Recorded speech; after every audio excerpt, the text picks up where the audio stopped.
Welcome to Dark Ages Uncovered, the darkest punishments in history. In this episode, we descend into the darkest corners of human cruelty, the brutal and unforgiving punishments of the medieval world. Each of these methods was designed not just to punish, but to terrify, to control, and to remind everyone of the power held by those who ruled. At first, the Rat Dungeon, when darkness had teeth, hidden beneath the Tower of London, lay a place of unimaginable horror, known by few, but feared by all, the Rat Dungeon.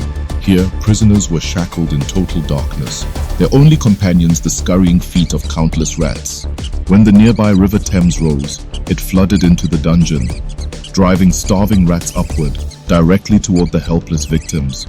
Trapped, chained, and unable to move, prisoners could only listen as the squeaks grew louder and the gnawing began.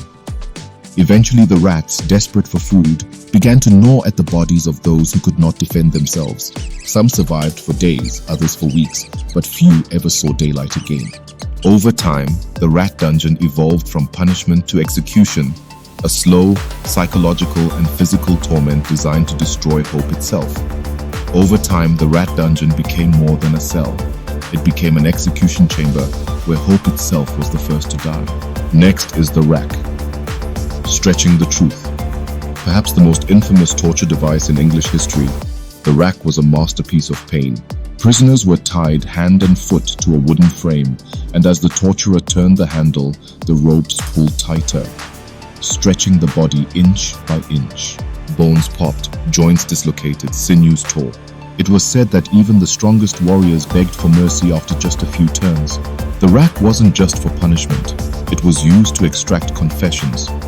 Many victims, desperate to end their agony, confessed to crimes they never committed.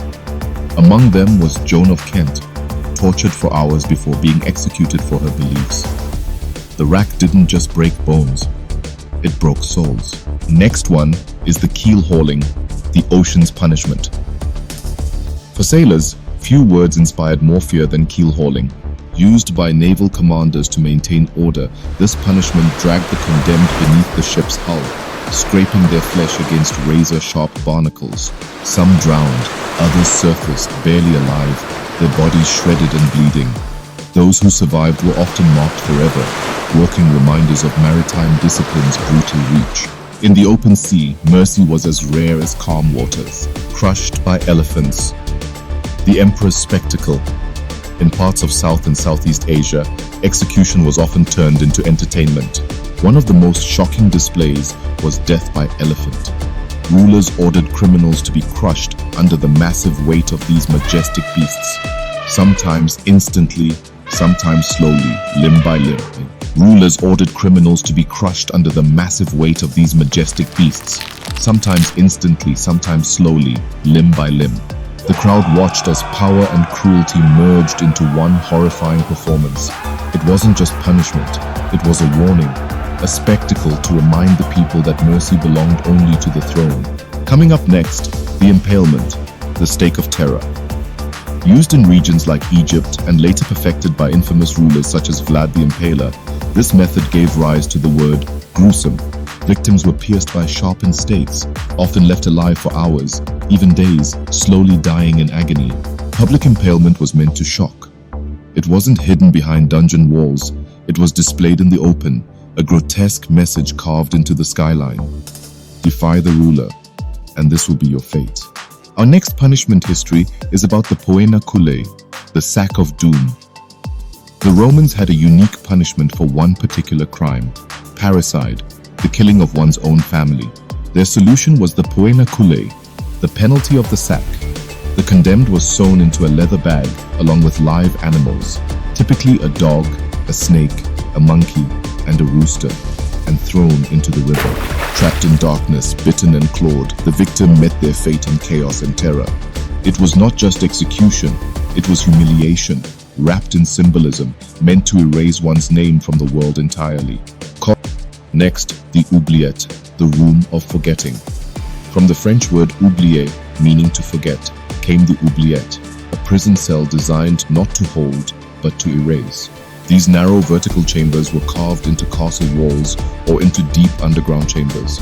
Once lowered inside, a prisoner would be left in complete darkness. No food, no water, no escape. Rats and insects became their only company, and over time, even they would leave. Many oubliettes were discovered centuries later, skeletons still chained to the walls, long forgotten, just as their captors intended. The Iron Maiden. The Iron Maiden was the grim embodiment of medieval ingenuity turned monstrous.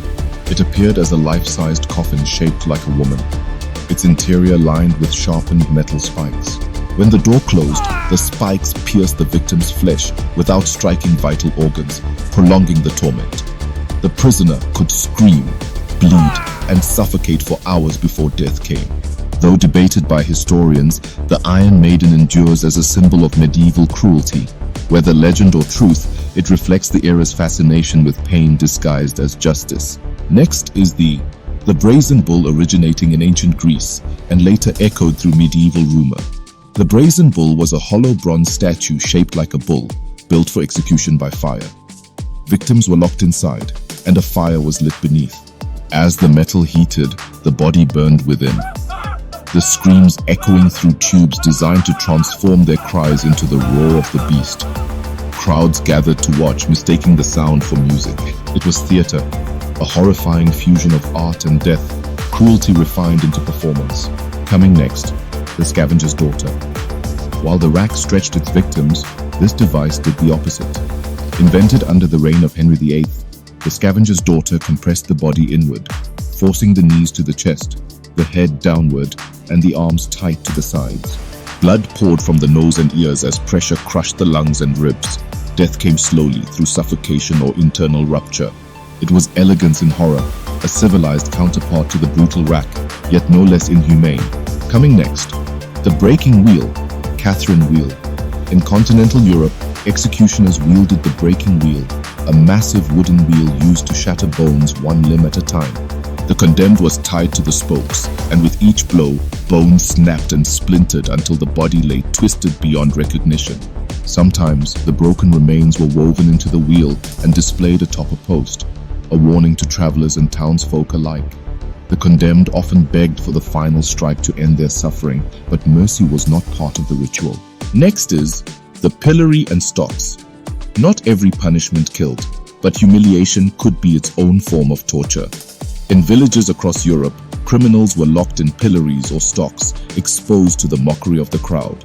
Rotten food, filth, and stones were hurled at them as they stood helpless. Sometimes the punishment lasted for days, and many died not from wounds, but from exposure, infection, or despair. The crowd became the executioner, justice transformed into entertainment. At last, the Judas cradle. Few devices embodied psychological and physical torture as effectively as the Judas cradle. The victim was suspended above a sharp, pyramid-shaped seat, then slowly lowered onto its tip. The weight of their own body caused excruciating pain, and movement only deepened the wound. The torturers claimed it was a test of faith, but in truth, it was a ritual of degradation, designed to destroy the spirit before the body. The medieval world was a time of faith and fear, where justice was often a matter of spectacle, and mercy a rare luxury. Each of these methods reminds us of how easily cruelty can be justified in the name of order, and how thin the line is between punishment and pure evil. Thank you for watching. This has been Dark Ages Uncovered. If you dare, join us next time as we uncover more truths that history tried to bury.